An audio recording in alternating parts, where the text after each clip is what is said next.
morning, Stingrays! Today is, boom, September 15th. That is a Tuesday. It's a school day. That's why we're here, ladies and gentlemen. Today's lesson is all about adding and subtracting rationals. Very similar to what we've been doing. But now, hopefully you've seen the vocab video already and you understand what a rational is. Simply put, it means it has a decimal. Okay, also means it has a fraction, but I'm not going to torture you like I would if you were in person. You got lucky, kids. You got lucky. Okay, so adding, subtracting with rationals.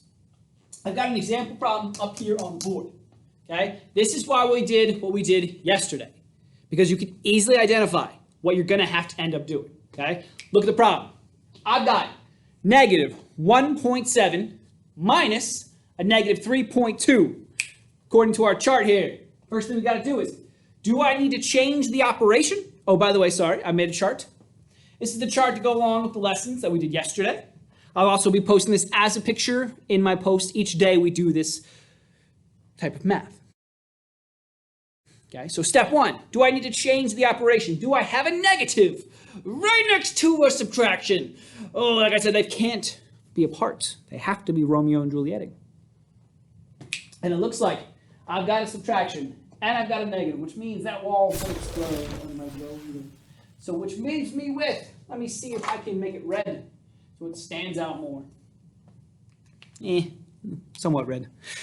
So the subtraction and the negative being right next to each other, that then becomes an addition. So now we have our final view of the problem.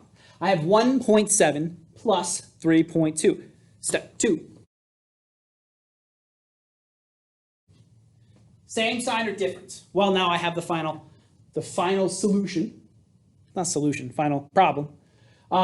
Negative 1.7, positive 3.2. Those are different signs. This is a negative, that's a positive. Different signs, which means we have to, same sign, add, different sign, subtract. Very good, okay? So I have 3.2 and I have 1.7. Let's subtract. Just because there's decimals doesn't change the way we're doing the math. Just means there's an extra step you have to be aware of, okay? So 3.2, 1.7. I've got to borrow.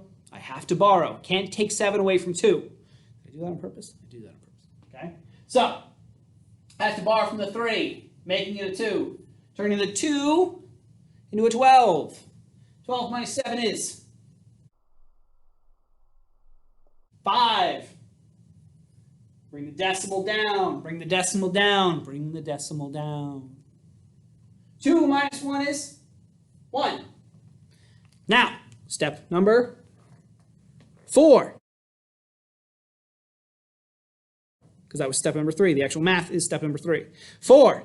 Which one of my original numbers was the bigger number? 3.2. Right here, 3.2. That was originally addition. So that means our final answer stays positive, okay? Let's move on to problem number 2. Last example.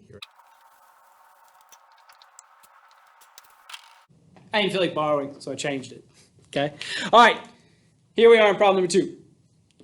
Now, first step says, do I need to change the operation? I've got a positive 4.4, I've got a negative 9.5. Do I need to change it? Is there a negative next to a subtraction? There is a negative, there is a subtraction. But there is no negative next to the 9.5. So there is no need to change the operation. Second step. Same sign or different? Well, let's take a look. There is no sign in front of the 4.4, which we've always, don't get confused now. You've always understood what that means. That means it's positive, okay? It's negative if it has the negative in front of it. It's positive if it does nothing. That's how it's always been, okay? So 4.4 is positive. This subtraction actually attaches itself to the 9.5. That means we have a positive 4.4 and a negative 9.5. So those are different, which means we end up subtracting. Okay? We are going to subtract. Here we go. Do the math. That's step 3. Step 3, do the math. Just because it's decimals doesn't mean we change the math. Just make sure you're lining up your decimals, okay? Line up your decimals when you add or subtract. It'll change next week.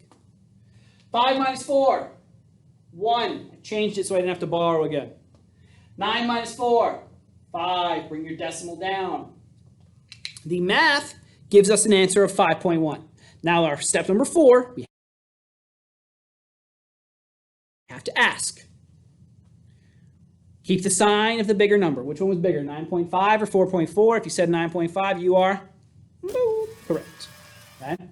So 9.5 was originally negative. Being that it was negative, that means our answer is going to be negative.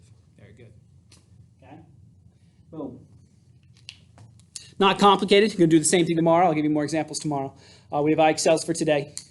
I should stop talking, or else I'm just going to end up repeating it when I end the video.